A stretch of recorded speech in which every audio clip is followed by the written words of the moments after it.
Well, Ralph, this past week, the Republicans killed the Democrats' loopy, stupid, dumb oil energy bill where they could not get the cloture vote to begin debate and go to a vote, Democrats. And it was a triumph for the Republicans, a victory for them. This was a terrible bill. Was it a victory for It was a the victory American for people? the American people. Yes, this is a bill that wouldn't have created one drop of oil, 1 ounce of energy. Their solution, the Democrat solution, is to tax the oil companies with this windfall profits tax, which would actually increase the cost of oil and produce less oil. And you know, the definition of crazy, they say, is to keep doing the same thing over and over again and expecting a different result. The Democrats did this in 1980. Yeah, and you're right. It was you're a windfall. It caused shortages, and it caused costs to go up higher, and it was repealed a year later. The Democrats and the press have this, I don't understand, this alliance, it seems, informal. I mean, they don't even know they have an alliance. But to get petroleum and energy economics wrong all the time.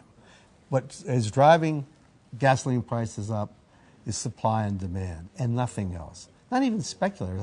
I heard the head of the Republican fundraising in the Senate yesterday talk about at a luncheon, talk about speculators, how speculators are driving up. Well, speculators aren't driving up the prices. What's driving up prices is that there is too few gallons of petroleum product available for the people who want to use petroleum.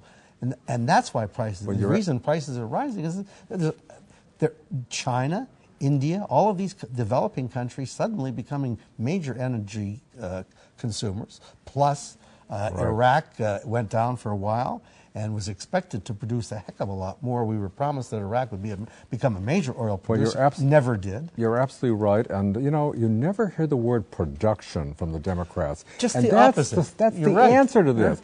Producing more oil. When you have more oil, higher than demand, the prices are going to fall. Hundreds of billions of barrels of oil we have in this country, in shale oil and we need to drill it. We're not exploiting this. We're not allowed to exploit in the shale oil on reserves. The outer continental shelf. That's right. The North Slope of Alaska, the outer continental shelf. Right. All of these things we could be producing right here in this country. And the American people want us to do that. The last Gallup poll this past couple of weeks, 57% said we should drill in the wildlife refuges and the outer continental shelf. By the way, I think our way out of this. I don't know about you, but I care a lot about the environment, and I'm not talking about doing any of this drilling. It wouldn't damage the environment. Well, I think that you have to have controls. You have to have strict controls to make sure it doesn't happen. But we have those controls. And here's another thing. We need to get on with the production. And Ralph, you're going to like this. This bill the Democrats brought up, this so-called energy bill.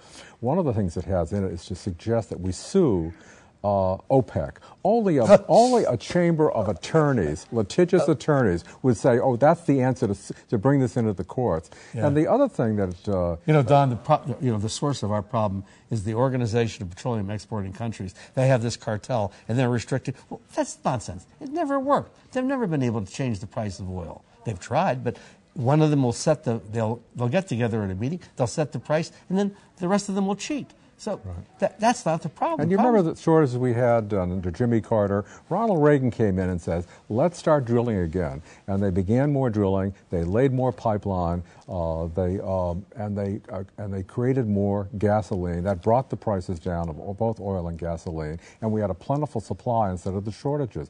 The Democrats are totally out to lunch on this, and I think that's one of the weaknesses that McCain should be able to hammer, but he's not. The Republicans ate their lunch this time on this issue. Yes. Too bad McCain, though, is against drilling in ANWR. I don't understand. Here's the Republican candidate is just where the Democrats are. They're both the Democrats and Republicans are against domestic production of petroleum. You know, all of the other alternatives. Well, the Republicans are for production in the Senate, but not McCain. Not McCain. Well, he's the nominee for the Republican Party for president. That kind of matters a lot, doesn't it? It does, and it will. Okay, come on.